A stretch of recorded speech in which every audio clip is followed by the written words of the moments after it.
Top of the muffin to you. David said I look Scottish today. You Yes. do.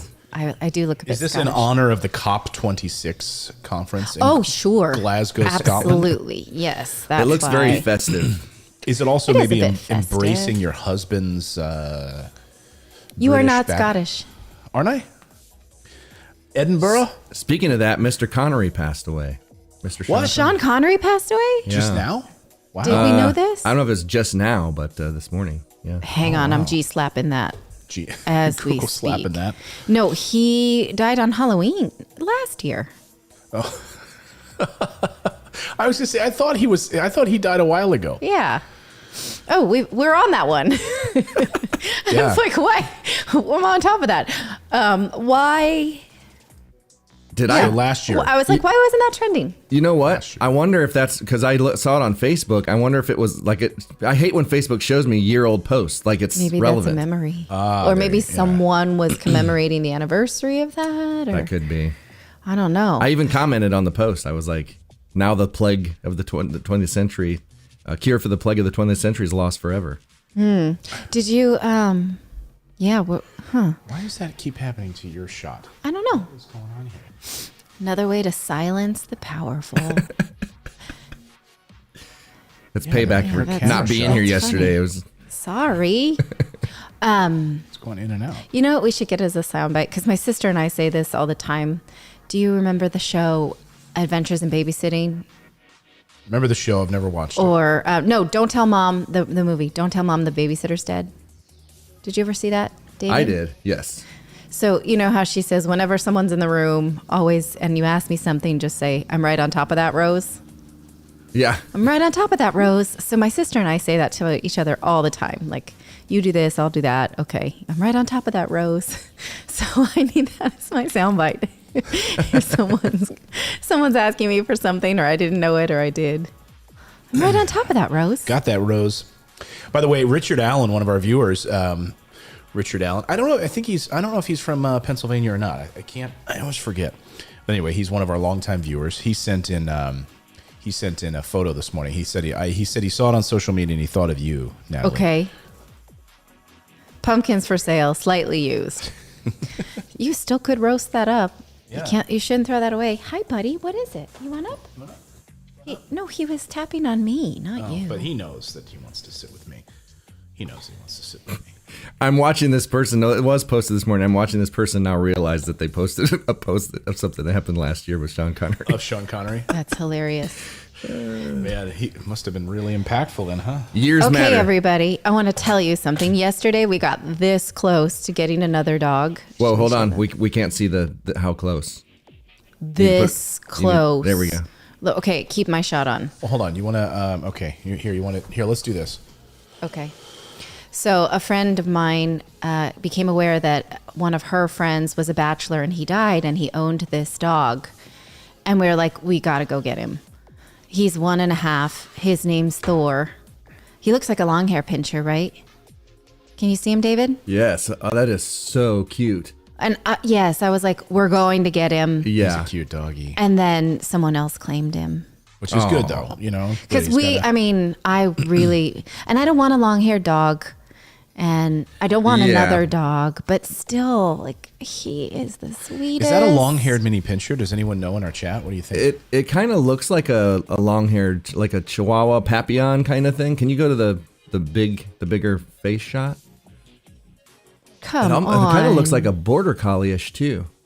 Yeah. Got a His lot in name's there. Thor. Oh wow, that's. But I'm happy to report that Thor did find a home. Because if it were just like and I picked up my mom from the airport and she's like, oh, go get that dog. You absolutely need him. And then we just were too late. Well, So, long-haired, they shed a lot. yeah. I mean, we have a dog that's like that. His name's Dizzy. It looks exactly like that as a pup, actually. And there's hair. Like, even when I put stuff in the microwave, I'm like, how is dog hair on the back of the microwave? Like, what? Ew. Yeah, no bueno. Like, it's Brad everywhere. says Grover needs a friend, which I'm not sure if that's true. Grover's kind of, A loner. he's a I'm kind a of rebel, a rude Dottie. loner. Yeah. I'm a loader. I'm a rebel. I'm a rebel, Dottie. That was pretty good. It's true. You can tell he just has that. You know, could you imagine him trying to share that Snuggie? No way. No. I know, it was for the best, but just the sweetest little face. Yeah, it's hard. I fostered this Chihuahua, and it was supposed to be, you know, we had her for 4 days, and then she went to the shelter and was going to be adopted out, and I just couldn't handle it. I couldn't think. I laid in there and in my bed, and I was like, there's a possibility that this dog could end up in a bad home, and I know like 100% I could give her a good home. I'm going to get her. Oh, I know. Oh, I never thought of it that way. That like you're giving up the possibility that someone else is not good to them. Yeah. You know the book Shiloh? No. It's a Newbery Award winning book, and it's about someone treating a dog badly. And my daughter's reading it, and I want her to like understand that literature takes you through good and bad experiences. Mm-hmm. But I subjected her to the book, and I knew, you know, but at the same time, I'm like, okay, honey, but where you going, buddy? That's the kind of stuff. That's the kind of stuff that sits with me and gives me nightmares more than any horror movie ever would.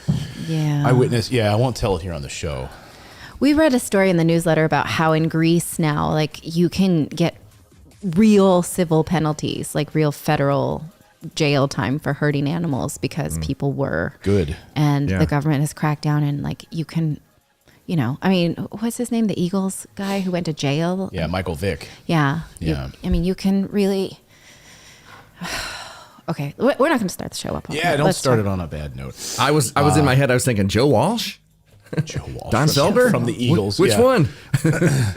From the like, Eagles. Oh, no. Can you put the chat up in the center? Yeah, I'm putting the chat up. Hey, everyone. You didn't turn on members only chat yet, did you? No, it's subscriber only right now.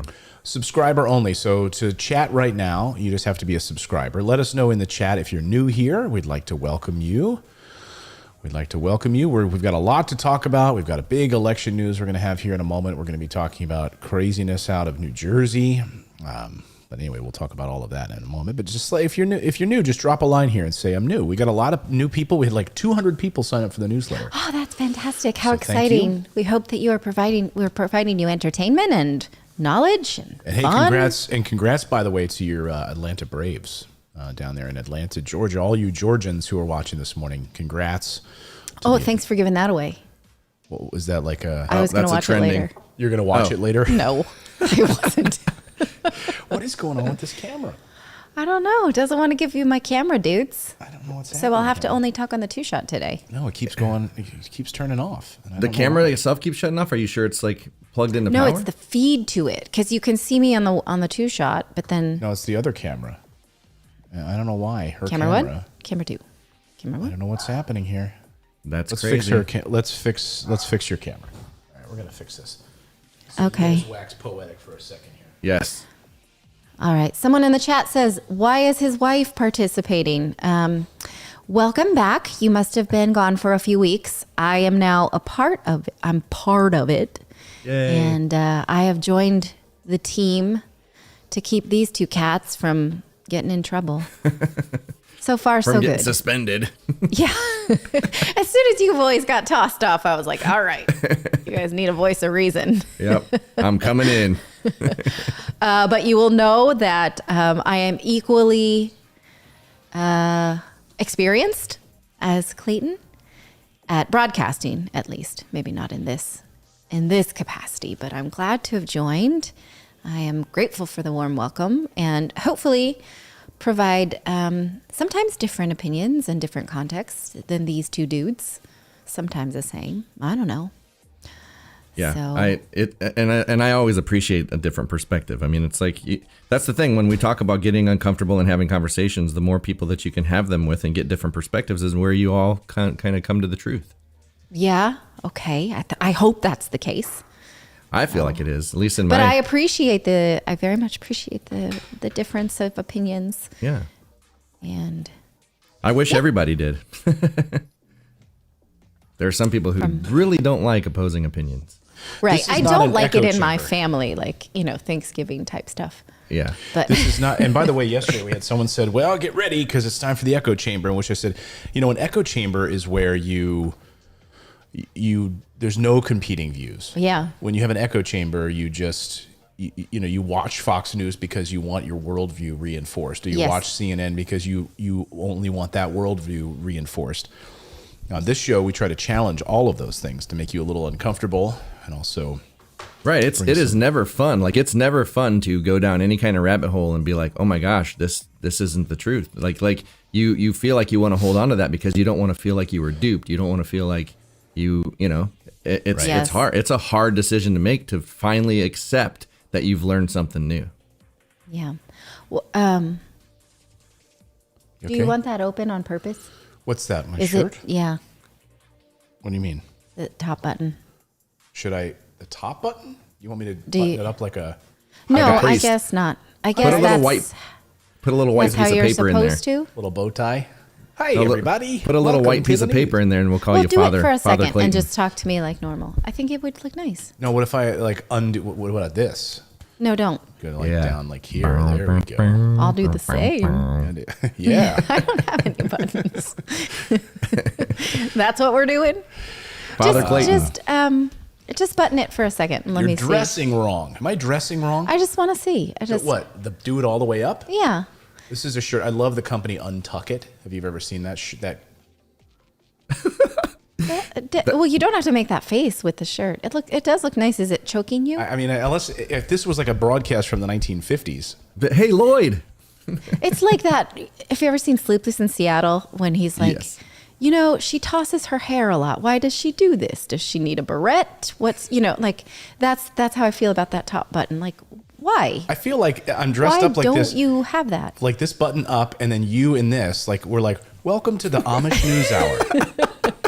All right, then you be the slutty one. Today, Jebediah is raising a barn. Fine. Are you going to help? Okay, open it back up. I was just wondering. I don't say you should do it. Look, everyone's like, don't tell him how to dress. I'm not. Welcome to I'm the just Amish. asking if he omitted it on Are accident. you going to the spaghetti potluck? You forgot your Thanksgiving And hat. actually, that you wouldn't sell that very well, Clayton, because if you were Amish, since you're married, you would have to have the beard.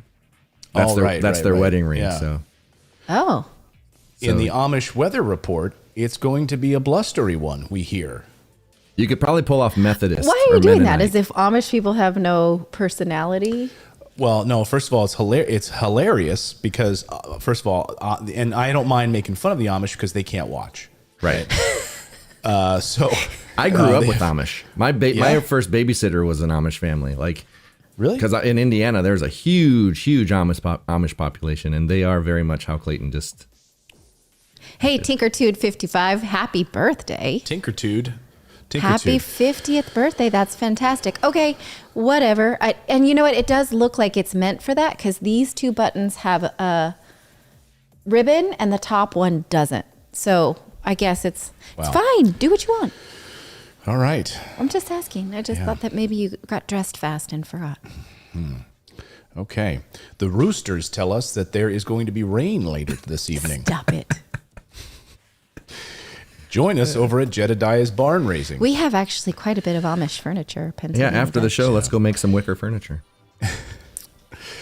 All right, you ready? You guys Uh-huh. ready? Okay. All right, let's Yeah, it is showtime. So we're going into members only mode now. Yep. If you'd like to support independent journalism here at the Amish News Hour, you can do so by going to how do you become a channel member? Morninginvest.com/join. Become a VIP and chat. There we go. Let me move this over so it's in the. And here we go. I'm confidence going in monitor. right now. Members only. All right. Engaged. Engaged. All right. Thank you, everyone. We've got a jam-packed show for you. It is November 3rd. Can you believe it? November 3rd already, 2021.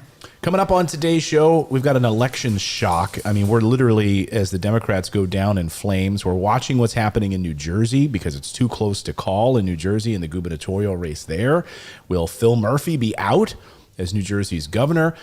We've got the Virginia results. It's kind of crazy this morning, so we're going to be following the election results. And what's going on with the stimulus? Congress is supposed to be hard at work passing something as President Biden is overseas.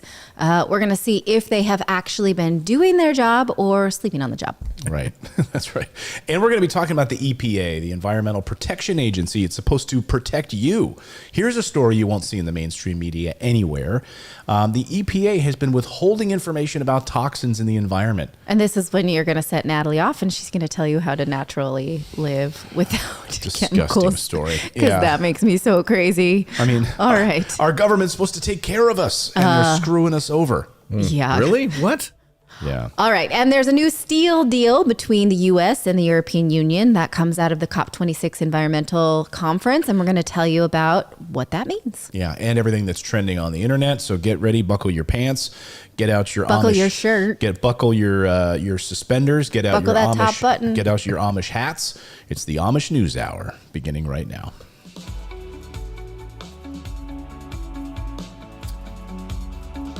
Amish don't have iPads. I'm just. Oh, the Amish don't have iPads. I'm just throwing that out there. Yeah, they don't. Good morning, everybody. Welcome into the show. I'm Clayton Morris. I'm Natalie Morris. Glad to be back. I was off yesterday, and the mother-in-law is in town. The mother-in-law is in town. Your mother, my mother-in-law. Yes. So now I have a wife. I can free babysitting. Be a bit more prepared for the show. Yeah, it's awesome. Tanda says, Clayton, you look like a Puritan. Yeah, that's right. Yeah. A Puritan. Like a Quaker. Yeah. And Brian Cody says, yay for microplastics. Yeah. Oh, my goodness. He's going to be upset this when we get is the to kind our of stuff that EPA keeps story. me up at night. So we're going to get to that. But first, we want to tell you about the gubernatorial races. Gubu. Let's talk about I can't the say it gubu. easily, so I'll say it slowly. Gubernatorial. So we had an upset last night in Virginia, and we're still watching the clock in New Jersey. These are two places that we thought were in the bag. A sure thing. Right. A done deal. What are some other ways that we could say? Like, I don't even know what you said. yeah, a sure thing. Like Right. we thought that Democrats would not have a chance to lose these states, and it looks like they may lose both. We know for sure they lost Virginia, and we're not sure about New Jersey. I mean, not to put this lightly, I mean, this is a huge setback for President Biden. It's a huge setback for Democrats. It's also a huge setback, which we'll get to in a moment on the stimulus front, the infrastructure package. But let's just sort of high level this right now. Yeah, Glenn Youngkin last night is sort of pulled off, I wouldn't say a stunning upset because the polls were neck and neck, and Yes. in many areas, some polls had him leading heading into this. So it wasn't really stunning. I mean, in many ways, it is shocking, though, that a state that Joe Biden won by 10 points, 10 points in Virginia. It was a total repudiation of President Trump. President Trump didn't even come to Virginia to campaign. He did a televised, like a tele-rally, like a Zoom call to show his support for Glenn Youngkin. Glenn Youngkin was like, thank you, Mr. President. I appreciate the support, but please don't come here. So this sort of paves maybe perhaps a new path forward for Republicans, like Right. Trump light, where you're able to talk about education, you're able to talk about things, but you're stepping away from the crazy. You're stepping away from the Trump craziness. Yes. Well, let's go over some of the things that Glenn Youngkin actually stood for, right? Things that the voters voted him in. Instead of, we will say there's obviously a contingency of people who are voting against the Democratic Party. But what are they voting for when they vote Republican? Well, he focused heavily on education. He pledged to ban critical race theory and emphasize the importance of parents having a role in shaping school curriculum. So he was big in the suburbs, right? Where this this idea that education should be progressive, that's been, voters are pulling back on that. Right. And the big thing that, of course, that really shot Terry McAuliffe it was his Achilles heel throughout the entire election cycle, which was when he came out and said that parents shouldn't get involved in education, that we shouldn't listen to parents when it comes to education. And so that was like a rallying cry for Republicans and certainly for Glenn Youngkin to say, we will listen to you, parents. Parents, if you want education a certain way, we will listen to you. Even though Terry McAuliffe's comments were taken out of context at the time, because he went on to say that I love teachers. Teachers are important. So it was but he also didn't put that fire out quickly enough. So and with all of this critical race theory mess that's been floating through this election cycle, it showed parents in these suburbs to say, no, we don't want like the teachers union in charge of our children. We want to be able to dictate what we want to teach our children. Yes. This is a tricky one, right? Because the argument here is that the way that history sort of presents slavery and presents the inception of America is that like, yeah, we did some slavery. That wasn't so great. And we fixed it a bit later. Slavery, right. As if it was like you experimented with drugs, right? Like it wasn't just an experiment. We tried some slavery. It didn't take. It didn't and then work out so well. We switched it around, right? And Right. so obviously the way that story is told should be contextualized better, right? Yes. We also saw that. I mean, yesterday we played here on the show while you were on vacation.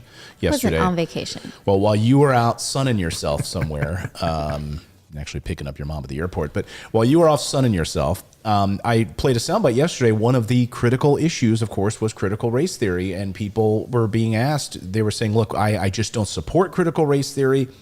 I don't know what it means at all. I just think I don't like it." Right. They can't explain what it is. So there's this fear out there that it will be anti-white, that Right. it will like turn against white people and result in something that feels bad to white people, right? Like that's not what it is meant to do. It is not meant to turn the tides and show that all white people are bad and white people, it's just, yeah, it's maybe we're not ready for it, but also I don't completely trust the government to right that wrong either. Exactly. And so for that reason, I support progressive education, but I do not want the school districts taking that up on their own. And you can see what happens when that goes wrong. There was that letter that went viral in New York City where they said that, we're going to pay off student loan for teachers of color. We're going to it was sort of like this white punishment, Right. new policy that can go too far too. And at this point, the United States has a very bad track record for fixing things, right?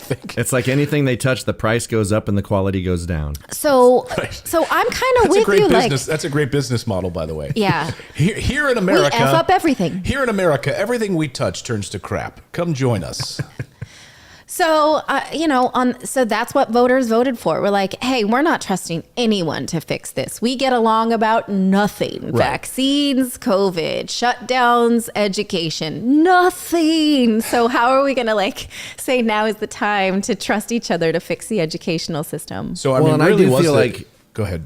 Well, I was going to say, I do feel like, these things do need to happen on a local level. And it's like, even food, it's like people aren't connected to their food. We're not connected to the education. Like, it's like they keep trying to disconnect us from all of these things that is a communal thing. Like educating kids, if you look at the way the Indians did it, it was a communal thing. They all did it together. And it's like, if you have a group of people that can come together and say, yes, there are some things that are bad, but we want them to learn that too. And the government doesn't get involved, because then when it's legislated, you don't have a choice and you can get in trouble. And it's like, people should be part of raising their kids and part of what they're hearing and what they're learning. Because there's certain things that I wouldn't want my kids learning in school, that's like they're 5 years old. Why are they learning about sex right now? Or you know what I mean? Like that kind of thing. But Right. there is a process for this. You vote in your school board. Your school board makes these decisions. Most educational systems are made at the state level, specifically the goals, right? Right. And so, when President Trump went out there and he said, I'm going to ban all critical race theory, he had no authority to do that. That was just a political talking point. When we're talking about the governor's race, when we're talking about the school board, those things are absolutely local. This is where it matters. Trump's rhetoric did not. By the way, he didn't even understand what it is. I mean, as Ula Hula in our chat says, even more articulately than Trump did, critical race theory, Ula Hula writes, was a 1970s thing that no one talked about until last year, and it was only right-wing media fear-mongering that started it. It was born out of the 1970s academic papers, and if it's at a high level, basically saying that there are systemic issues, there are systemic problems in the United States that have led to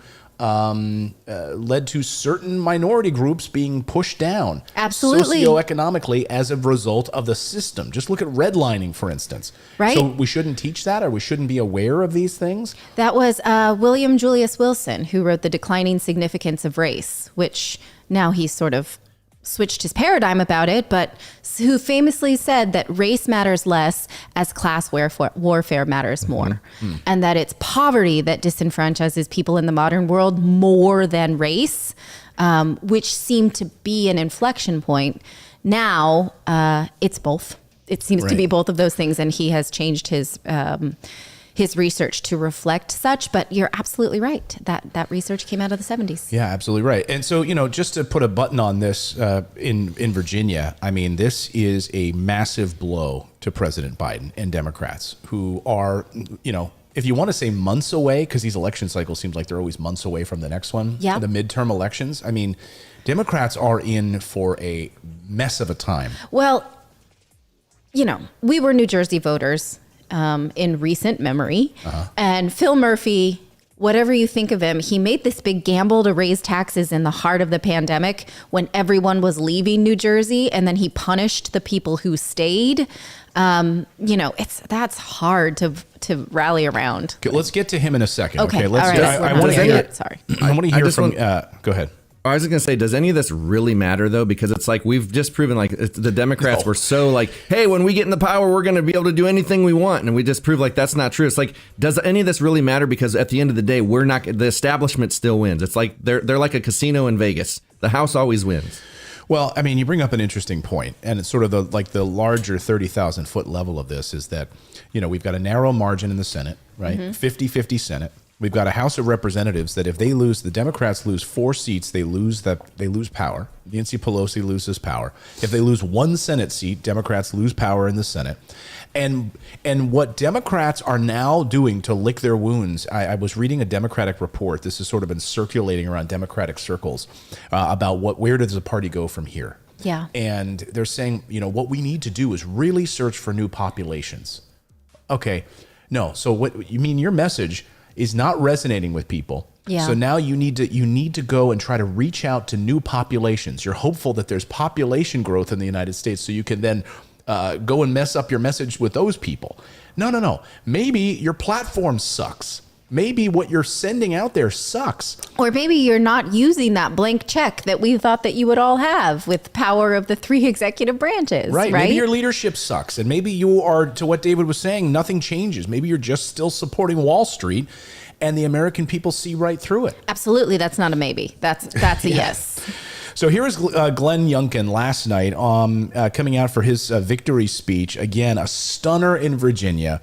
Glenn Youngkin, multi-millionaire, former Wall Street guy, basically saying, we want to bring power back to the people in the suburbs and give you the right to make your own decisions on education. Here is Glenn Youngkin last night for his victory speech. How much fun? How much fun? First of all, thank you all for waiting a few minutes longer than we thought to. Breakfast will be served shortly. Amazing. God. Well, first, let me thank Suzanne. Just, oh.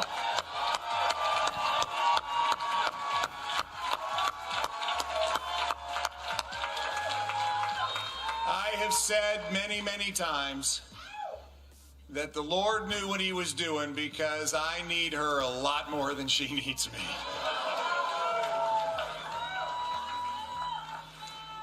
When I told you on that fateful Friday afternoon that a conviction had come over my heart to go serve Virginians, you did respond. You responded with grace. You responded with support. You responded with unconditional love. Thank you. No, it's pretty conditional.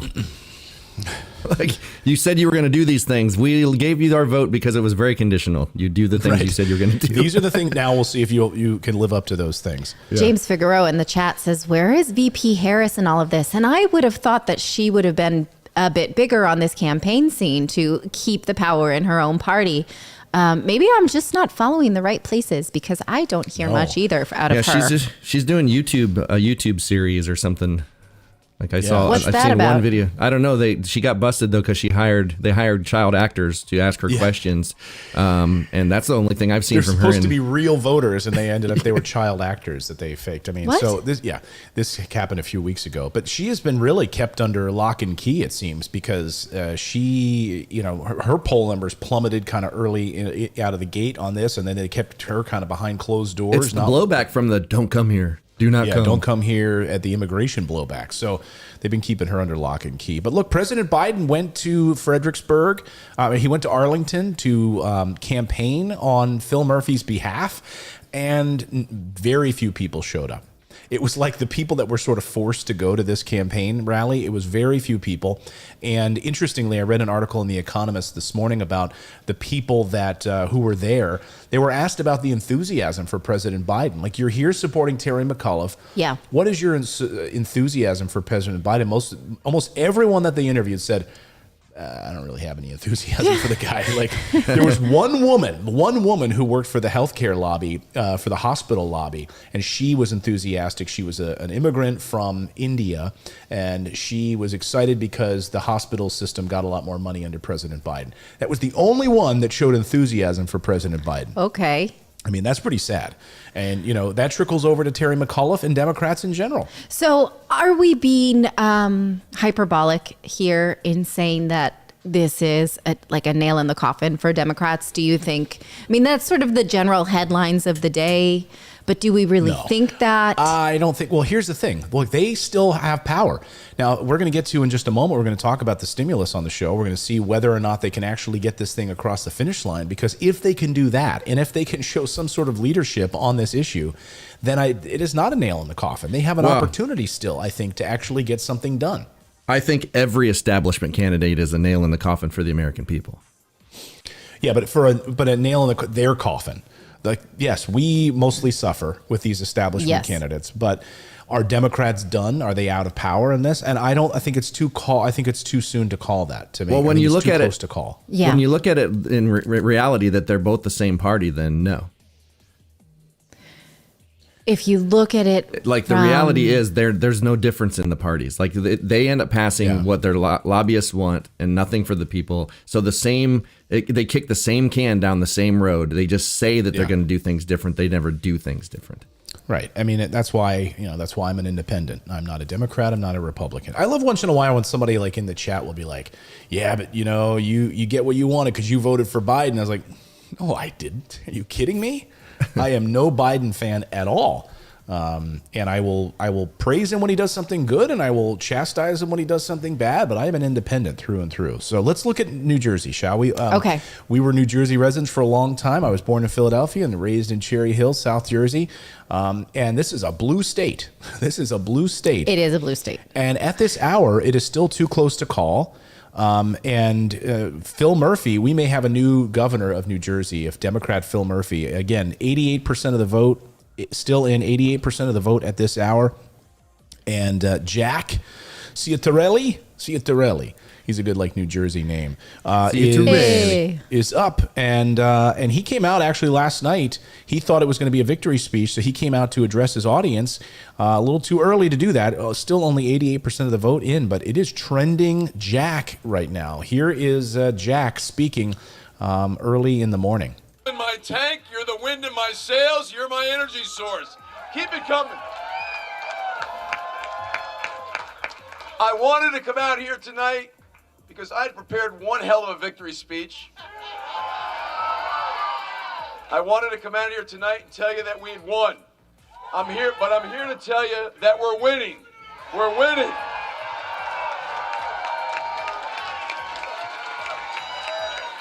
That's accurate. Marlon, I see you, Marlon. The Black Caucus is in the room. Well, they're having a good time anyway. Yeah. We want every legal vote counted. And I'm in New Jersey. I even want the illegal ones too. BBMs work and provisionals work. We've got to have time to make sure that every legal vote is counted. And so again, neck and neck right now in Virginia. 88% of precincts reporting this morning. In New Jersey. New Jersey. So New Jersey too close to call.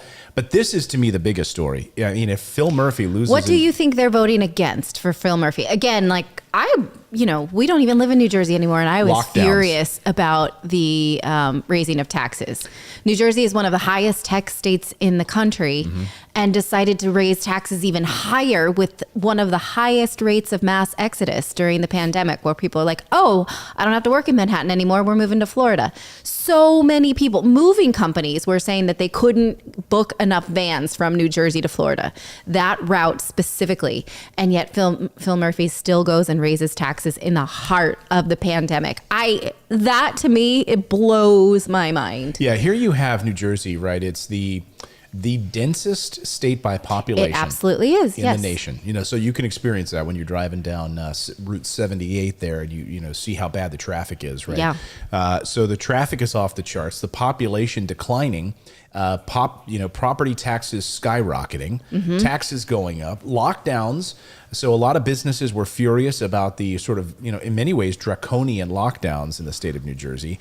I don't know. The list goes on. So it's not good for him. And the battle right now, it's still undecided. Sia Torelli is a former state assemblyman. Jack is. He led by just over 1,000 votes out of more than 2.3 million cast right now. There's still a lot of counting left, and Murphy still may be able to pull out a win in this. But you and I both know that when you leave these sort of populous urban areas in New Jersey and you get to the more, urban farm towns, there are a lot of red flags on lawns. So New Jersey is not as blue as you think, but it is like many states where it's blue in the urban centers and vastly red in the suburban centers or rural centers. So yeah, but it's amazing. He was expected to win in a landslide. Phil Murphy. Yeah. I mean, he was expected to win in a landslide, and to see that this is neck and neck, and right now Jack is winning, it's pretty amazing. Again, not to put a too fine a point on it, but Biden's approval rating right now is 42%.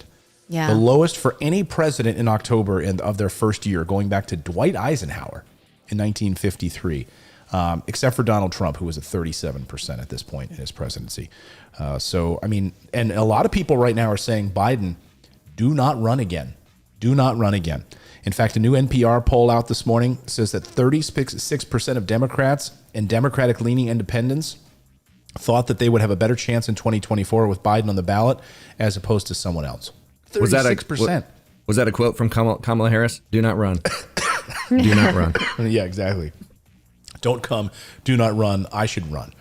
But, if Kamala Harris thought these coattails for President Biden were going to be strong for her in a run, I think that she needs to find another wagon to hitch her, a star to hitch her wagon to. She was the least popular candidate during the election process.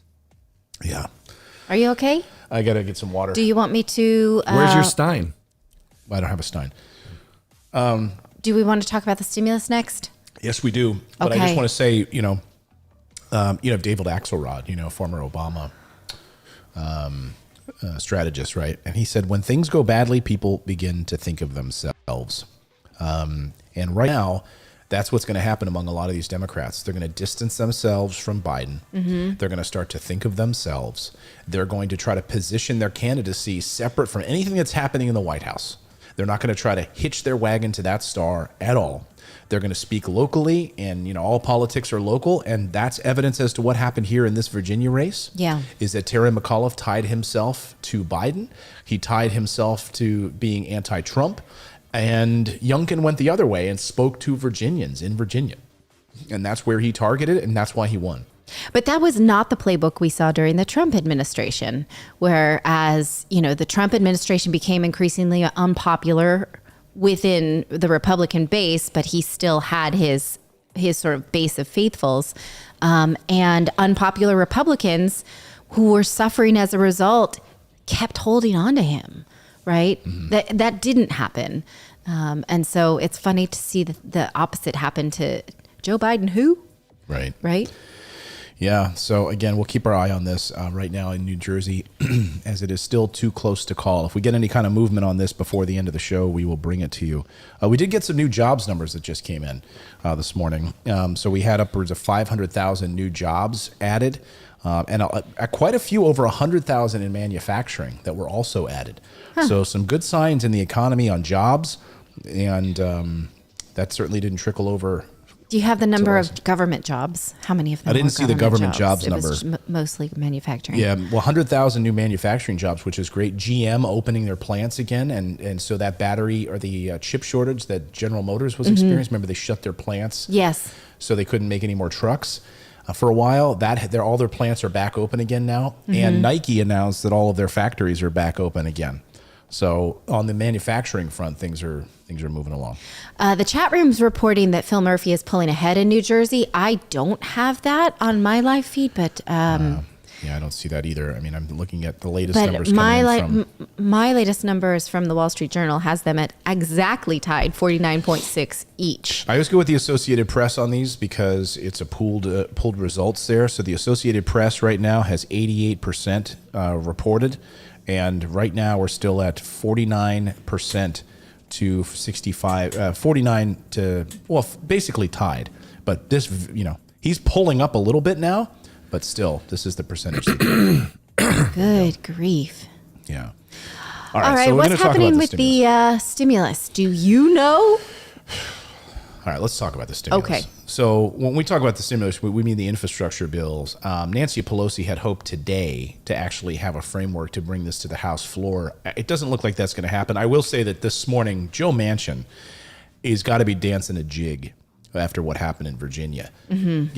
Seeing what it's in many ways, it's a repudiation of what he of the very things that he's been critical of, right? Yes. He's been critical of high taxes, and he doesn't want to raise taxes. He doesn't want to go that route.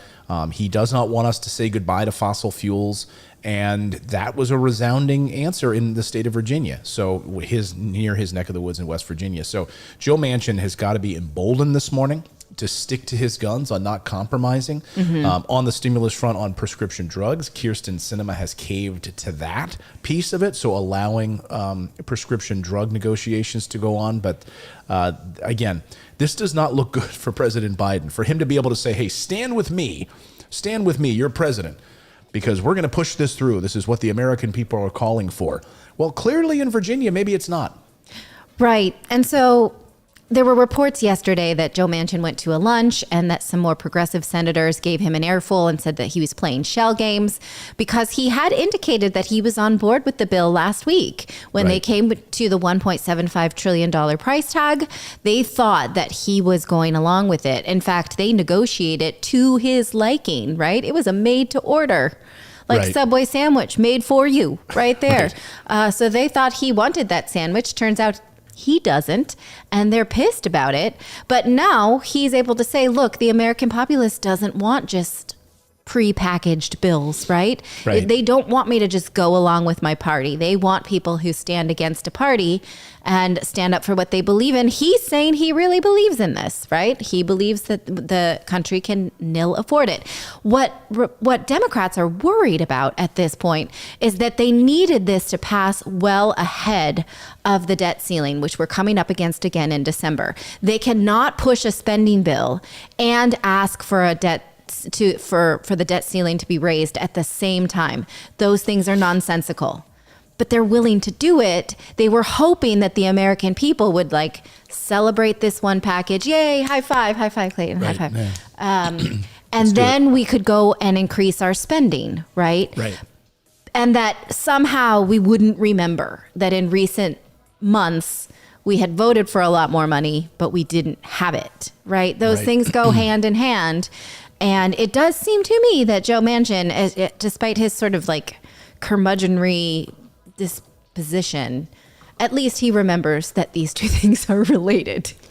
I guess. I mean, here's a guy who is standing firm on making sure that we have very limited climate provisions in this bill. Yeah. At the same, I mean, it's just to me the backdrop of this COP26 conference in Glasgow, Scotland. Where the United States is trying to show genuine leadership on this issue, and one senator is making sure that we're weak-kneed when it comes to on the climate front, and making sure that we're not increasing taxes. So the Democrats right now are trying to figure out how do we bring in more tax revenue without actually raising taxes. This is a great conundrum. Okay, so we can't raise taxes. So how do we bring in more tax revenue? Right. Try to solve that one. good luck. So one of the things is to, I don't know. I mean, try to increase the amount of money that you're getting from tax cheats, emboldening the IRS to go after people through audits and et cetera. Yes, and they are saying that there's a lot of money there, but at the same time, they want to spend money to get that money. They want to spend more money on beefing up the IRS. And, the Democrats are acting like this package is the only way that we could then switch to a more green infrastructure. It's not. Right. It absolutely is not. The president could make all number of decisions right now that would change. We could make policy choices about, like, we no longer allow these number of animal kills, right? And so because of we won't have the methane in the environment, we could make rules. There's a ton of things. This is not the only way. Yeah. But we're pretending that it's the only way. James Figueroa in the chat says, how much does our government want to give other countries and nothing for us on stimulus? It's funny, James. I was just reading an article this morning about the amount of money that we give to countries all over the world. But a little country that I had no idea that we were giving money to, like we're threatening to withhold aid to that country until they do X, Y, and Z. Like, some African country, just a random, just amount of money that we send to other parts of the world. Well, not a random. We're withholding quinoa? money from Sudan because of a coup. Yeah, like, but that's also, not quite so random. No, but South Africa and on the list goes. Go ahead, David. Sorry. Well, I was just going to say, is that where we get our quinoa? Like they have natural resources that we want, so we withhold. Our quinoa. Right. Well, and quinoa. Where do you get quinoa? It's a grain. It should grow really anywhere. Yeah. Hang on, I'm Googling that. Well, yeah, because the people who grow quinoa can't even get it because like when America wants something, we take it all. Like that's how we got Hawaii. We are quinoa terrorists. South America. Quinoa is native to South America, but it does grow in the United States and pretty much everywhere. Yeah, I don't think quinoa is a sensitive crop like vanilla or. Okay, let's. Sorry. Let's not get de-quinoa'd here. So here's, the salt deduction is really the biggest issue right now. So Democrats, Bernie Sanders specifically, by the way, this is funny. If I just put this up on the screen, like just so you see his hair, like, can you name that senator with that hair at the bottom of the screen? It looks like a Muppet. Hey guys, it's me, Bernie. I'm here to try to keep things in line. Anyway, Democrats' proposed tax cuts for the rich are threatening to derail the Build Back Better Act. So a group of House Democrats right now are demanding that tax break that disproportionately hits wealthy people in Democratic states is removed. The salt tax, and Bernie Sanders is trying to stop them. Here's a series of tweets that Bernie sent out. And he said, I'm open to a compromise approach which protects the middle class in high tax states. I will not support more tax breaks for billionaires. He goes on to say, according to media reports, Democratic negotiators are working on a repeal of the SALT deduction cap for up to 5 years, which would cost $475 billion and give the richest 5% $400 billion in tax cuts. Again, this was a big sticking point in New Jersey politics. Yes. As a result, the top 1% would pay lower taxes after passage of the Build Back Better plan than they did after the Trump tax cut in 2017. This is beyond unacceptable. At a time of massive income and wealth inequality, the last thing we should be doing is giving more tax breaks to the very rich. Democrats campaigned and won on an agenda that demands that the very wealthy finally pay their fair share. No one that gives them more tax breaks. No, not one that gives them more tax breaks. But again, this is... This one gets under my skin. So what we're talking about, let's just sort of lay it out, and then if we can debate the merits, right? Okay. So it sets a cap on how much of your state taxes you can then write off on your federal taxes. So it's $10,000, right? In most cases. So if your state taxes were $15,000, you cannot write off $15,000. You can only write off 10. So that extra 5,000 is subject to double taxation, right? And so this really harms people who live in high tax Democratic states. And that's why the Democrats have spoken out against it, except for these progressives like Bernie Sanders and Elizabeth Warren. And she's like, yeah, that's fair. We want those people paying on extra. And so, our accountant called the SALT deduction a penalty for voting for Trump tax because it hit really hard these Democratic states, right? So, yeah, I don't let's know. be clear in New Jersey. Nothing makes sense. sense. Exactly, Judge. So in New Jersey specifically, $10,000 is not going to pay anybody's taxes in New Jersey if you own a house there, right? well, my point is, I've done a lot of real estate work in New Jersey, right? And I can tell you, just going through tax records on different properties, that houses that you would say that's not a wealthy house, like a 3-bedroom, 2-bath house, and in Essex County, New Jersey, or Essex County is one of the highest tax counties in the country, right? actually. But even still, so just like a modest house can have taxes per year of like $11,000, yes, $12,000, yes. So this is not millionaires and billionaires. No. This is a small single-family home very often in like Essex County and yes. What's the county up towards New York? Bergen County, et cetera. Yeah. Yes. So to say that this is just for millionaires is a bit disingenuous. It does hit, but Bernie, to his credit, said, "Look, I'm open to compromise here, which protects the middle class in high tax states. I will not support those tax breaks for billionaires, which is what this is in." So hey, Marion, he's saying I'm open to it. Right now, this is a huge sticking point, though. Yes. I've discussed this with people on Twitter before, and some people are saying, well, that's the state's fault for making taxes so high on its residents. Like, other states don't feel the need to do this, and if you live in a more reasonably taxed state, like Chicago, right? Chicago's not a state, sorry. Like, I was going to say Oklahoma, Georgia, Texas has no state taxes. They are able to do it. But Texas has property taxes. Property taxes, not income yes. taxes, yeah. But they're not the same rate, not even close. And that can these states then make it reasonable for? I don't know, right? I've never run a state budget. You're up in Washington State, David. Are property taxes through the roof up there? You know what? I don't pay property taxes because I rent, so I don't honestly know. Oh, yeah. So, I was wondering if you heard about it, I don't hear anything about Washington State. I always hear about New Jersey, Connecticut, and California for and property tax issues. And guess what? It says, is there any reason like all of the people in those states, like that's where you have the biggest exodus of people, right? Yes. That are moving out of those states and moving to Texas and moving to Florida and moving to Tennessee. So I see here Washington State has property tax rates below the national average of 1.0%. More specifically, the state's average effective tax rate is 0.93%. Wow. That's pretty good. yeah. That's pretty good. So where we are right now is that Nancy Pelosi has been hoping that she can get something to the House floor. Again, the sticking point right now is on this SALT deduction, whether or not Bernie Sanders and progressives are going to hold firm on this issue. They're not getting what they want on community college. We know that community college is out of the mix now. That's unfortunate. So no community college for kids. At this point, I am leaning towards we're getting nothing, none of this. Like, the bill's just going to die, and we'll have to get these things in piecemeal. That's what I'm saying with Joe Manchin now emboldened this morning after what happened in Virginia last night, losing the election there for Democrats. Like, the president's coattails are not strong. He's showing sort of a middle way that may be appealing to some people, not to me. It's not appealing to me at all. Yeah. But I'm sure he's dancing a jig this morning. Is Joe Manchin. All right, we're going to move on, but first we want to tell you about our show sponsor at IP Vanish. Do you ever feel like you are being tracked around the web? Because you are. And would you like to stop that?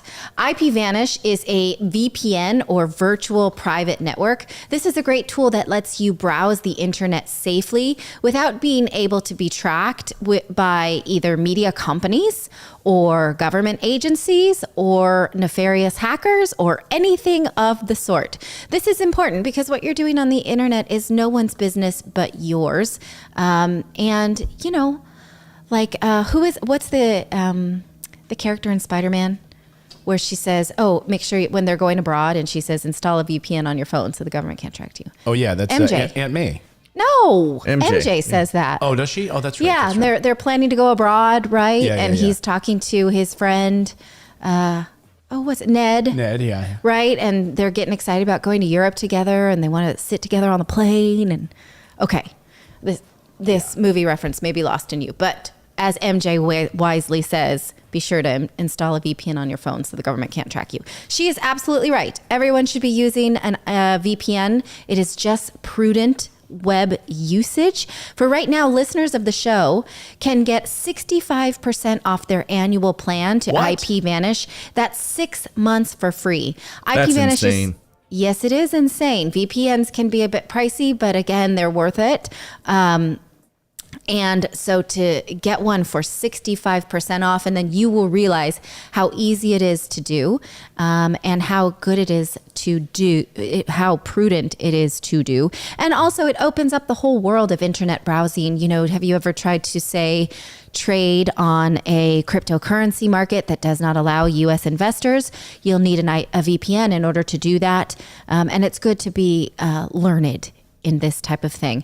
Now, if you do run into problems learning, there can be a learning curve sometime. IPVanish has 24/7 support available by email, chat, and telephone. So go to ipvanish.com/invest. That's ipvanish.com/invest and claim your 65% savings. The annual plan is just $44.99 for the year with this exclusive discount. And this is the time to sign up. It also makes a nice gift for someone that you care about, especially like someone who maybe doesn't understand how to do it, and you can help them. The parental figures in your life, at least that's for Clayton and I, our mothers would really enjoy the help with this. So with our discount and their current promotion, you can get a VPN for 65% off this usual offering. IPM is the best of the best and was rated 4.7 out of 5 rather on Trustpilot with more than 6,000 reviews. So remember, it's ipvanish.com/invest. Get the deal and start protecting yourself online. Thank you so much for their support of the show and your support of them. Thank you. I have a challenge. I have a challenge for people. You guys should try something. So what you do is you download a VPN, go to IPVanish and download the VPN, and then use DuckDuckGo and do a search of some information that you're very curious about. Then do it on Google and look at the difference, and you can see what Google is hiding from you.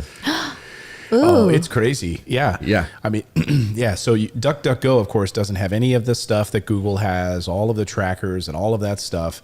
That would be really interesting. Yeah, so try it is interesting. That's how I find a lot of information when I'm looking for stuff, because I'll do a Google search first, then I'll do VPN and DuckDuckGo, and it's completely different. Wow, that's crazy. Yeah. Not surprising at all. All right, let's talk about this story, which is the Environmental Protection Agency and toxins.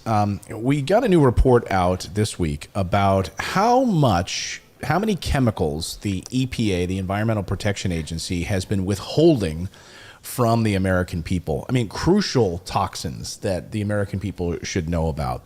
Even agency staffers can't get access to this information. And according to this report in The Intercept, the Environmental Protection Agency withheld information from the public since January of 2019 about the dangers posed by more than 1,200 chemicals. And by law, these companies have to give the EPA any evidence that they possess that a chemical presents itself a substantial risk of injury to the health or the environment. But the agency had been making these reports and basically keeping them from the public. They had been giving them available to the public. And then in 2017, they were able to release this information. You could get access to this information. Then in 2019, they just started putting this stuff away. It says since 2019, the EPA has posted how many to its website? 1. Precisely 1. Unbelievable. And this is information that the EPA has received documenting certain chemicals in our environment that can cause bodily harm, including eye erosion, damage to the brain and nervous system, chronic toxicity to honeybees, cancer in both people and animals. So the EPA knows that our environment is doing this to us and is doing nothing as a result. It's a virtual black hole of information that is not getting to the American people, and therefore nothing is being done about it. Yeah. Well, and that's exactly why when we say, the government takes over, they have a service like this, that the quality goes down and the price goes up. And the thing is, you could get such better results out of private companies doing this that had some accountability. But when you give it to the government, they're too easily paid off to ignore this stuff. Right. And so, these private agencies, or sort of, what do they call them? Like ombudsman type working groups. Like, I like to follow the environmental working group, because they are trying to search for things that the government will not tell you, right? Because we already know this. And so the environmental working group often gets panned by the EPA, and they're like, no, we got it. Like, you're just doing your conspiracy theorists, tree as if huggers. yes, exactly. They treat them like crazy conspiracy theorists when they're just trying to put out and find out for ourselves what the government will not tell us. This imagery that you're posting of like tainted waterways is really giving me anxiety right now. This is America. I can't even watch it. This is America's polluted waterways, and these, unfortunately, that like this information is not being given to the American people. And according to the report, it's not even being given to agency members, staff members at the EPA. Like, if you work at the Environmental Protection Agency and you want to get access to America's polluted waterways, or microplastics, or companies dumping in rivers and lakes and so forth, you can't get access to that if you work at the agency. Now, we reported last week that the EPA launched new rules to help stem chemicals in the environments. And the new rules say that agencies must self-report, or companies rather, must self-report the toxicity of their... But now we know what happens when they do that, because guess what? They have been. Yeah, and that goes nowhere. So thanks for that. Yeah, We're thanks. not dumping acetone in the river. Do we all look like right. that kind of company? Right. So It's not going to happen. iocane Yeah. is in our riverways. I mean, look, so as they point out, the substantial risk reports have not been even uploaded to the databases at the EPA, so that risk assessors can search for information about the chemicals. Like, what the heck are they doing there? Receipts contain bisphenol, so maybe they just don't want to print things out and give them a receipt. Yeah, so Natalie points this out. Like, if you get receipts from stores, the ones that come out of the little roller, and they're like, here, would you like a receipt? And they always have I'm always like, nope. they're like I'm a not weird touching texture that. on them. They have bisphenol on the receipts. They do. So that ink doesn't smudge or something? I have no idea, but I'm like, no, I don't need that. I'll just... Anyway. Yeah. Listen to this. Or I'll just snap it with my phone. They've Don't touch your receipts. Here's what they call this: the black hole, where this information goes to die. Instead of the information, the reports have not been uploaded to the main database. Instead, they have been only uploaded to an internal database that's hard to access and search. As a result, little and perhaps none of the information about these serious risks to health and environment has been incorporated into the chemical assessments completed during this period. So when they're giving assessments for all of these different companies, they're basically ignoring the violations. That it's like doing an inspection on a house and not going to the house. Well, I remember This is making me so anxietized. my dad's company in Dexter, Michigan. OSHA had come in because there were violations, because they were like, it was a fiberglass factory, so there was a lot of chemicals in there. You're spraying fiberglass, and acetone containers were sitting outside. They were able to actually pay the OSHA guys, and they didn't do anything. So it's like that happens all the time. In a bigger level, the EPA probably has lobbyists as well that give them money, and they turn their head away to not see this stuff. I mean, that stuff happens. So look, what can we do knowing that we live in a toxic environment, right? I mean, you can only obsess so much about your products. You can only shop around it so much, your personal products, your cleaning products. But what's actually in your water coming into your house, you can get one of those filtration systems, but that again is a privilege. It's expensive for people who Very can expensive. afford it. Yeah. Like if you get one of those reverse osmosis systems from, what's the name of the company? Culligan. Like Culligan, or when it end up costing like $7,000. Yes. I mean, that's ridiculous that Americans should have to install a reverse osmosis system in to their house. protect themselves from their own environment. And we can send billions of dollars around the world to bomb other countries and build their water infrastructure in Afghanistan and everywhere else, but we can't do it in the United States. Well, I was going to say the Samsung refrigerator that I have, it's $129 for the filter for that. Now, granted, that's every 6 months, but still, that's That's a huge expense for somebody. That's a car payment for some people. It's a privilege. It's a privilege to be able to do it. And we see the people who cannot now will be overrepresented in these populations with birth defects, with health problems, right? These things, they come at the beginning and the end of our lives. And it's... Well, there's one thing I want Basically, to point everyone out. will look like they do in Springfield, right? Right. In Simpson land. Yeah. But there's one part of this report that really struck me, and these are two staff members that work at the EPA. They didn't give their names. They're sort of whistleblowers. And they said that the reports that they receive, right, when you get these reports on a company, most people would say, oh, that should get an immediate response, right? Hey, this steel company, this company's polluting this waterway, and this gets reported to the EPA. You would think like, wow, the EPA is like right on top of that, right? Yeah. Like they're going to go after that. Well, no. Not only do they not go after it, they've been hiding these reports inside the databases, so they go into like basically a black hole. The one EPA staff member says, I would think most people in the public would assume that when we get these reports, we give them incredible scrutiny and say, oh no, what are we going to do about this? But basically, they're just going into a black hole. We don't even look at them. We don't evaluate them, and we don't check to see if they change our understanding of the chemical. I don't understand this. Like, how can you not be anxietized about this? How can you just sort of flippantly go, oh, that's too bad. We should do nothing about that. Like, you know, I have, to the point of where I've talked to a therapist about it. Like, I'm so anxietized living in the world. And she's like, your stress is making that worse. So you have to just make as many, you know, good choices as you can, and then not keep yourself up at night, because that's you're creating a new toxin in your body, which is stress. I get it. But how do humans see this and be like, that's all right? Well, we got to vote with our ballot. You know, we've got to vote. We got to vote these people out. We've got to demand change, right? So what do? You ask, like, what can we do? Well, number one, the EPA is a failure. Okay? Yes. So the EPA is hiding information. They're basically bought and sold by these big corporations. And this is a federal agency. A federal agency that's, you know, so for decades, according to this report, companies routinely claim that much of the information they give over to in these reports to the EPA is like government, or is secretive, meaning it's like proprietary information. We here at Dow Chemical, you cannot make this public. Like, you can't make this, our proprietary toxic chemicals, public, because then someone else might make Roundup or whatever, you know? Yeah. Well, So they always say ends up that it's got to be kept private. Well, that screws us.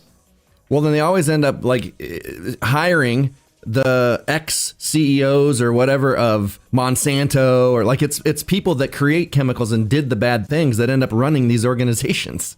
Yeah. Or these government They're agencies. going to work for them, right? Right. Or they Yeah. become lobbyists. And it's not just about the water we drink. Like, I see the chat room having this conversation about bottled water, but it's about the fact that your skin is the largest organ in your body. And when you take a shower, you're not showering in filtered water, and you're still absorbing those chemicals. In fact, I remember a friend of mine going to our private school that our kids went to in New Jersey and saying, do we know that this water is tested, that the children are drinking? Because they would give them tap water with their snacks, with their reusable cups, and the children wash their hands all the time, right? And New Jersey, especially in Essex County, there was a scandal where politicians went to jail for knowingly dumping toxins in the public water, right? Right. And so we knew that New Jersey water was some of the worst quality in the world, especially in this county. But we still had the children washing their hands in this tainted water. And the school said, no, we haven't actually had it tested. We don't know. Right. Okay. Like, so it's not just, it's about all of these things. It's about the soap, right? The soap companies could have toxins in that soap, and they are reporting it and nothing's being done. It's not just about the water system and the water supply. It's also about products in consumer products, things that we purchase. Michael S. Reagan is the 16th administrator of the EPA. So people he was the first black man, second person of color to lead the U.S. EPA. And one of the things he talked about, of course, was the chemicals in water. Mm-hmm. We saw what happened in Flint, Michigan, right? No one should have to buy bottled water in the United States. So we should demand accountability. You know, send a message go to EPA.gov. Here's something you can do right now. go to EPA.gov, the website, and send an email. Send a middle finger emoji. Yeah, let them know that this report, that you are upset about it, and you want them to demand change to release these reports publicly. We should have access to the types of chemicals that are going into our sewers and going into our water, and it's hitting our bodies. Even like a few weeks ago in Michigan, remember there was that story, not Flint, Michigan, but another city in Michigan where they're having to give out bottled water because the water is tainted with lead poisoning. They don't want people to drink it. There's other toxic chemicals in the water, so they're giving out bottled water. And the city said, go ahead, you drink the bottled water. Don't drink the city water, but it's still safe for you to go ahead and take a shower and wash your hands. Yes, I mean, Really? Right. do they know that? Do they And understand? then eat like, food, who's- wash hands, then eat food, and Like you're really trusting like the mayor's office to tell you that it's okay to breathe in. By the way, you ever take a hot shower? Like when that water is like mist, like Yeah. you're breathing it in. Right. Okay, remember so that- here are a couple of things I do to lower my anxiety about chemicals. Never buy anything that has parabens or parfum. If it says perfume or anything, those are toxins. You don't want that in your house. Don't buy that. Don't use plastic. Don't put plastic in the dishwasher if you have plastics in your house. So the tops of your bottles or pieces of something. The dishwasher gets so hot that it breaks those chemicals down, and then they start to leach, and then you can't be sure that they don't then break down when they hold or contact food. So those are just like little things that you can do to protect yourself, because the government's not going to do it for you. And then obviously, if you can get a water filtration system, it is a good investment in your family. You shouldn't have to, but you have to. Yeah, it's freaking expensive if you can afford it, but while the United States sits on its hands and does nothing about it. Do you remember that when Obama went to Flint and he did that whole horse and pony show where he drank the water and he said, I don't see what the big deal is, and he drank that glass of water? I guarantee you that was not Flint water, but he did that just to basically tell the people, Yeah. shut up. Just shut Right. up, drink your water, take your showers. Nothing to see All here. good, nothing to see here. Also, cans. Don't use cans if you can avoid it. Many companies now know that consumers do not want bisphenol in the lining of their food. So use boxed goods. You can now buy beans, for instance, that are boxed, and glass, specifically cans of tomatoes. Now you can get tomatoes in cans or glasses. And so you're less likely to have chemical. You don't want tomatoes in cans, right? You can get, tomatoes in boxed tomatoes or glass jarred tomatoes. Or you can do it yourself like me, although that's not a foolproof way, because I tried jarring mine for the first time and they molded. So don't listen to me on that. Yeah, she needs some help on that. By the way, here's the phone number. Write this down if you want to call the office of the EPA administrator. Here's the phone number, 202-564-4700. Or you can send an email to reagan.michael@epa.gov. And again, tell them that you were watching this show, you're watching Morning Invest, and you are disgusted by the report that they are keeping these company reports hidden and out of the public eye. So we know what chemicals are being spilled into our waterways. Indeed. All right, let's talk about the Green New Deal that came out of the COP26 climate conference in Glasgow, Scotland. The EU and the US have come up with a bilateral deal to repeal the tax imports on foreign steel. So what they're specifically doing is taking this 25% tariff on European steel imports that President Trump had instated this because his idea was that if we have to pay more for foreign steel, then we will rely less on foreign imports and we will make our own steel. That backfired. Brussels was pissed off about it. They then put taxes on exports of steel. And so this has not accomplished what it was supposed to accomplish. Now the two sides will reduce mutual tariffs, but they will also then retain them on imports from other countries that fail to hit the low carbon standards. So they're saying that any steel that is created in factories that are, say, piggish on their carbon footprint will still be taxed. So any factories that are producing steel at a lower carbon footprint will not be taxed. And they are hoping that this then sets a precedence for the rest of the world to create steel with a lower carbon footprint. Yeah, I mean, I think this is a good move. And I think, if anything, this was actually a surprising victory for President Biden. It was kind of quiet, too. On the surface, it might seem like, oh, this is just a rolling back of Trump-era chicanery, you know?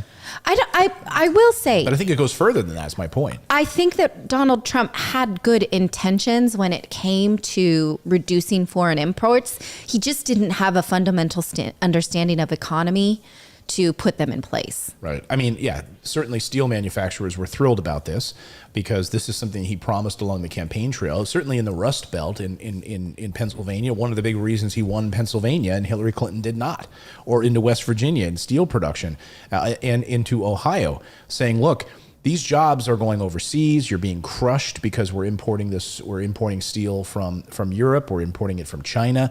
And you know what? So we're going to slap this 25% tariff on there. But I have to say, like, the idea about this domestic production with these electrically powered furnaces is they emit far fewer greenhouse gases than the carbon ones. So if they're focusing on just the electric powered and they're going to be taking those, basically it keeps the tax on the ones that produce more carbon. Yes. And so this is where I think President Biden had a big victory with this, because now it will focus on the ones that use far less carbon to produce. It incentivizes the cleaner production of steel. Yeah. Absolutely.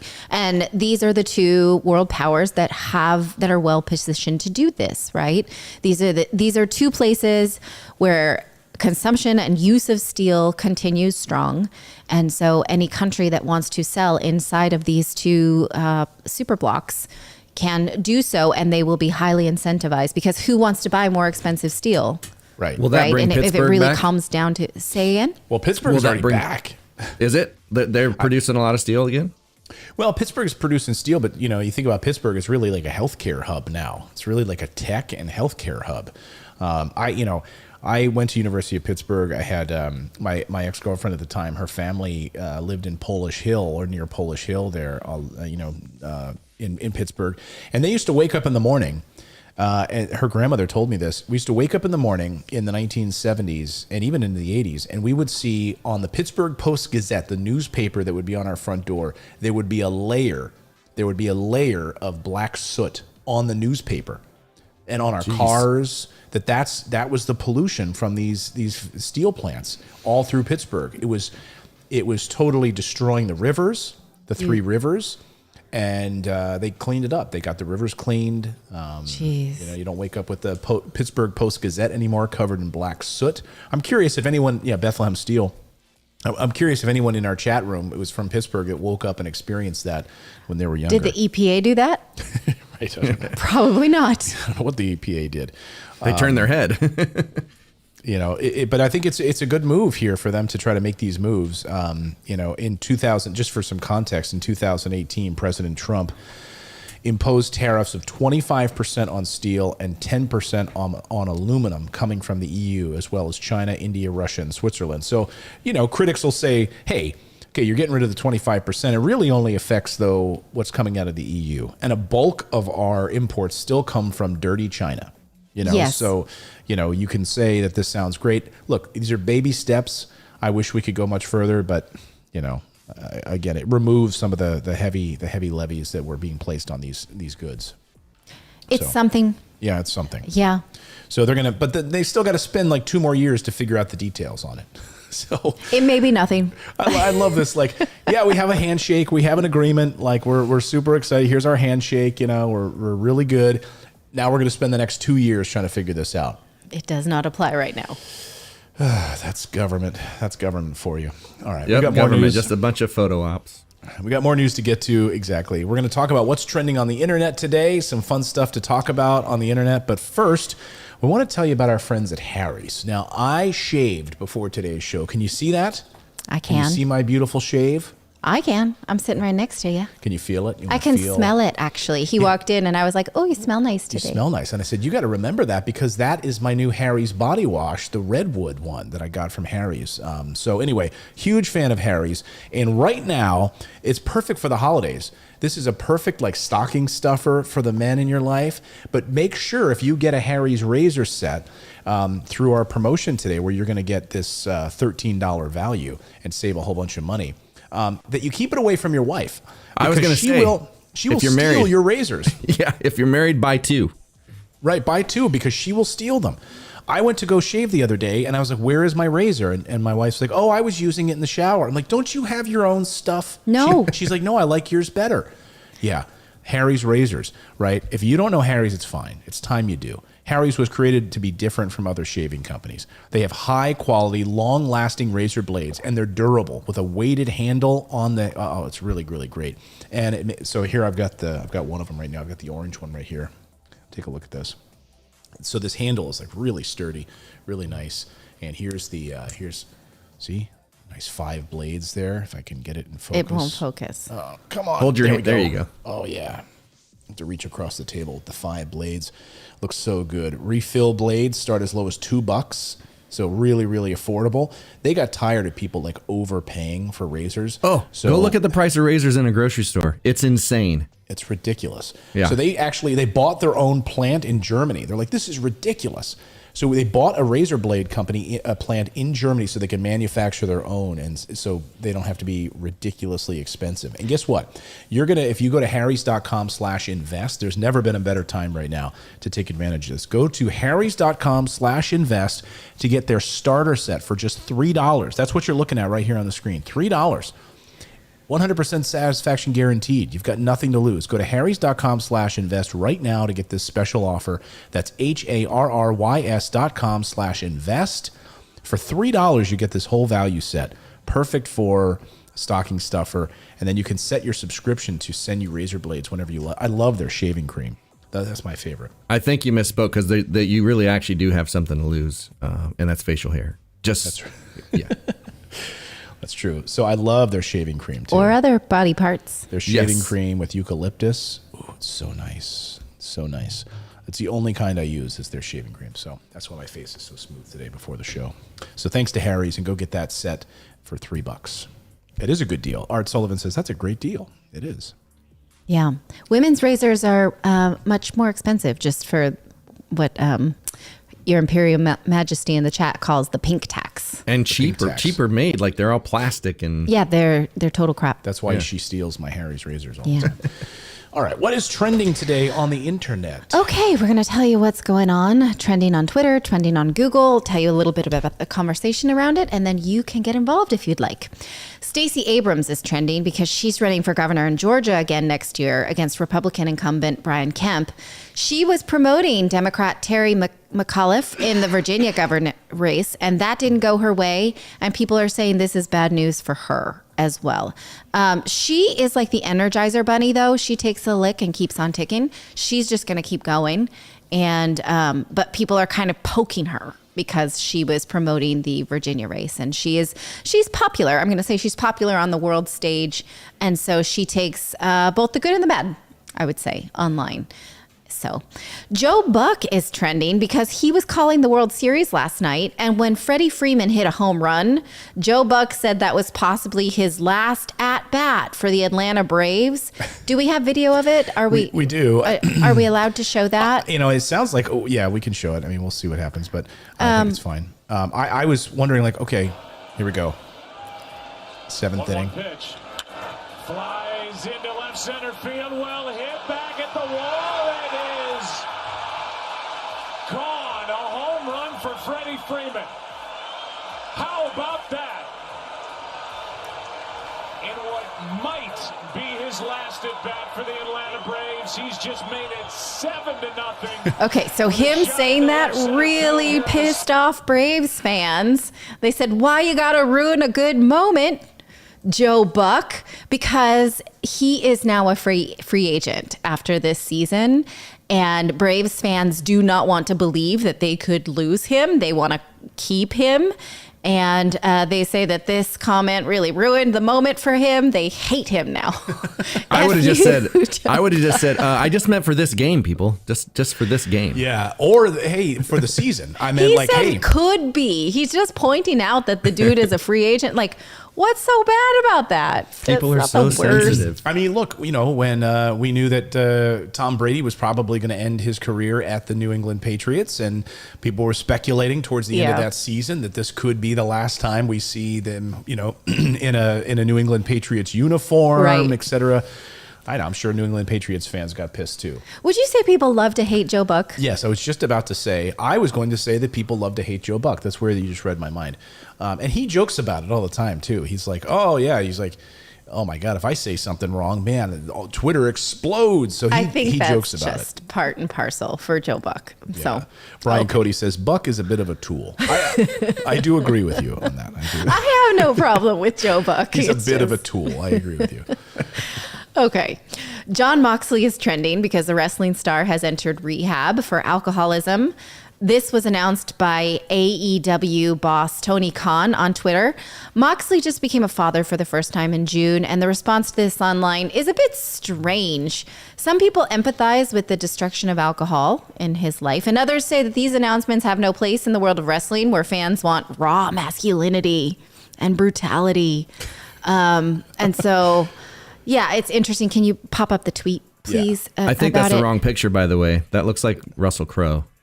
Maybe. No, that's him. But yeah, it does look like Russell Crowe, doesn't it? I don't know. So here's the tweet announcing this. I just would like to say that there is this sort of misnomer that some people can't handle alcohol and others can. And I think that is part of a narrative that allows people to continually to slowly destroy themselves with alcoholism. Everybody can, alcohol is bad for everybody. And so for us to demonize some people who have seen destructive results of alcohol in their life is, I just think it's a dangerous narrative for us to say like, oh, those people can't handle it, but I am fine, right? And then we don't have to check our own relationship with alcoholism. So I don't like this. Like some people are alcoholics and the rest of us are totally fine. Like everyone should check their own relationship to alcoholism. I'm sorry that sounds lectury, but I just don't like this. Like we need to have like a little like music that plays. That here goes Natalie. when I know Natalie gets but lectury, like a harp music or something. I just think that again, it's destructive because we don't say that about other destructive substances. Like I can responsibly take heroin or I can responsibly take opioids or whatever, right? And these things are on par, and that to make some people seem like they just lack willpower or something is wrong. And so, okay. We got some harp music for you. Okay. Avis stock is Wait, trending. we didn't play the tweet here. Well, I don't need to read it. okay. I showed you the tweet. Okay. I thought. This dude is trending for this. The response is very strange. And Joe Buck is a tool. Okay. Okay, go ahead. Next one. Avis stock is trending because the company reported very strong earnings on Monday and the stock doubled on Tuesday.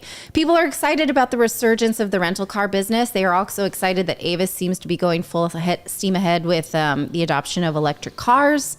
And that's exciting. So sales for Avis doubled from last year and net income was up 1,400%. Wow. Hertz also exploding. And they announced last week that they were buying 100,000 Teslas. Yeah. They're going to add 100,000 Teslas to their fleet so people could rent Teslas. And Elon Musk was like, hey, I saw that our stock is like exploding. That deal is not done. So if this is related to the Hertz comments, we haven't actually put a contract together yet. And then Tesla stock went back down. Anyway, Okay. They're moving towards electric. And finally, Melania Trump has been trending for the last few days because she attended one of the World Series games, and a video of her rolling her eyes at her husband, former President Trump, went viral. It speaks for itself. This is great. Watch. Oh, yeah, I could watch this all day. Yeah, great. I hate you all. Yeah. Yeah, there he is. Yes, oh, good. God, get me out of here. I don't think that that's generally at him. I think she just is over it, being watched, being in the public eye. She does not like putting on the fake smile. And I kind of love her for it. She has to put on that fake smile at home too. I mean, I don't want to surmise anything about her personal life. I just love a woman who cannot fake it because I'm kind of like that. Yeah. And I appreciate that very much. I am incapable of insincerity, and that's kind of what I look like most of the time. Yeah. She's got resting bee face. I don't think I have resting bee face. I just. Do you have resting? Do you think? Let's know in the chat. Do you think Natalie has resting bee face? No. I do right now. You have your chin dimples just negate that.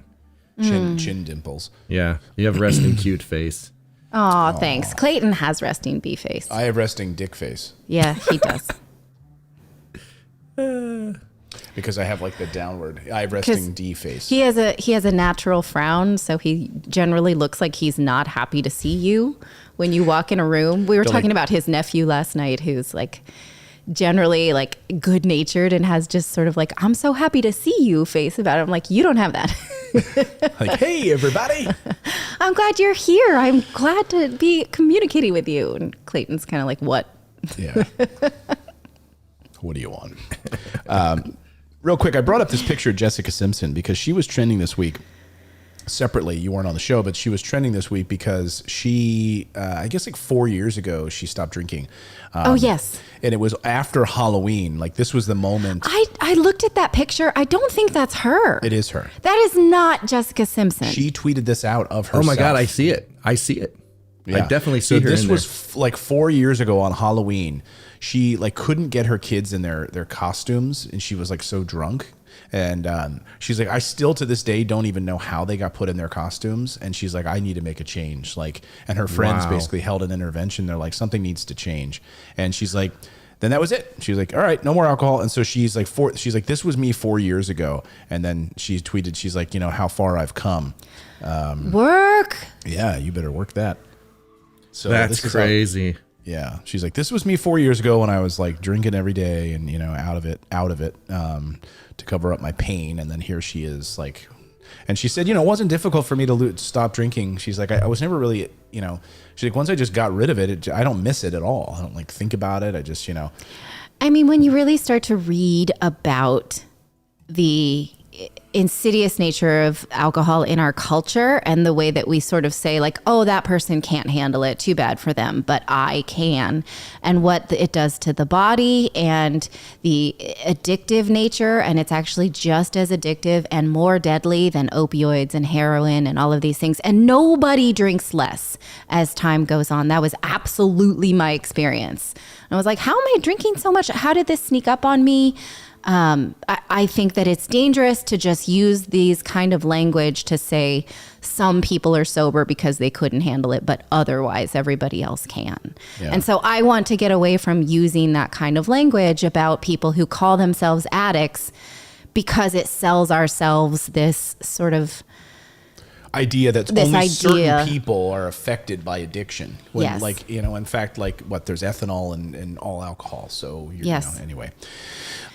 So anyway, I don't want anybody to feel bad about themselves, but I also don't want to allow ourselves to feel safe around something that's not really safe for people. Yeah, and good for her for doing that. And, you know, I think Brian in our chat said, no, Brooke says, I quit 5 years ago and don't miss a thing about it. Brian quit smoking, right? I think if I look back, I think Brian quit smoking and said it was the hardest thing he had to do, right? I forget. I missed it in the chat here, but yeah. So good Sugar for you is the one for me. Sugar is so hard to quit. Sugar? Really? Yeah. Yeah. Anyway. I mean, I put it up there on par with alcohol and stuff because it's like very addictive and it can really affect your life.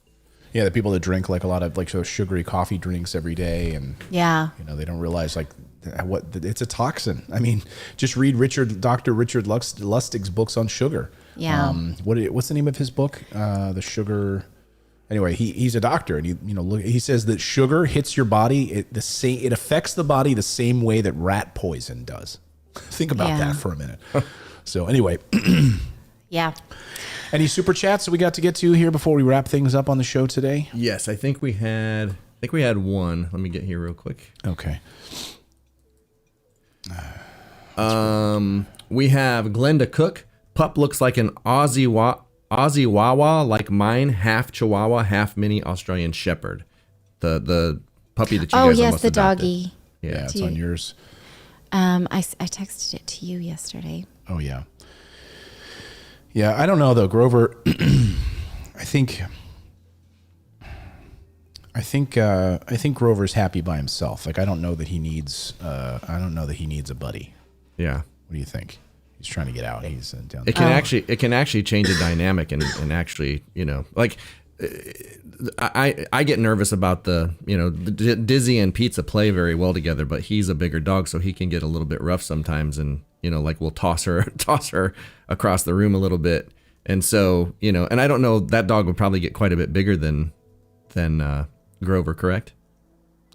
No, that dog's fully grown. Yeah, he's a year and a half old. Yeah. Yeah, it's a year and a half old. Yeah. Oh, okay. Well, then you should have got it. No, just kidding. Don't say that, no. Oh, boy. I should mention, I've got some videos that I'm going to be showing you today. Please go over to youtube.com/Clayton Morris, because I've got a video up there that I'm going to be doing on our watch list video. What goes into creating a good watch list of stocks and investments. If you want to learn how to make money, head on over to youtube.com/Clayton Morris. We have our watch list stock that we did on Kathy Wood. Watch list video, and then also the 500,000. Why she thinks Bitcoin is going to 500,000. She lays out a really compelling case. Watch that video. It's right there at youtube.com/Clayton Morris. And I'll have a video for you later today on that channel. We're looking at 5 stocks that I'm investing in right now. One of them that I'm looking at very closely is Zillow. It's down 19%. I invested in Zillow this morning. Pretty heavily into Zillow because it's down 19%. And you know who else bought Zillow this morning? Kathy Wood. She is now one of the largest shareholders of Zillow because of she bought the dip. She bought the dip, and so did I. So we'll talk about that in the video. David, where can people find you, my friend? I am over at youtube.com/Overland Geeks, and I'll be going live on Friday. I do overlanding and minimalism. So if you're into camping, hiking, that kind of stuff, and minimizing, come check it out. Very good. We'll do. All right. We'll see you here tomorrow, everybody. Same bat time, same bat place. That's right. Same bat channel. Same bat channel. So Same close. bat channel. Oh, sorry. And thanks, all good. Thanks, Richard, for sending us this photo. You can buy a pumpkin for sale, slightly used. You can still eat that. Roast it up in your oven. You could? As long as it's not moldy. Yes. Is it With moldy? the black stuff on the front?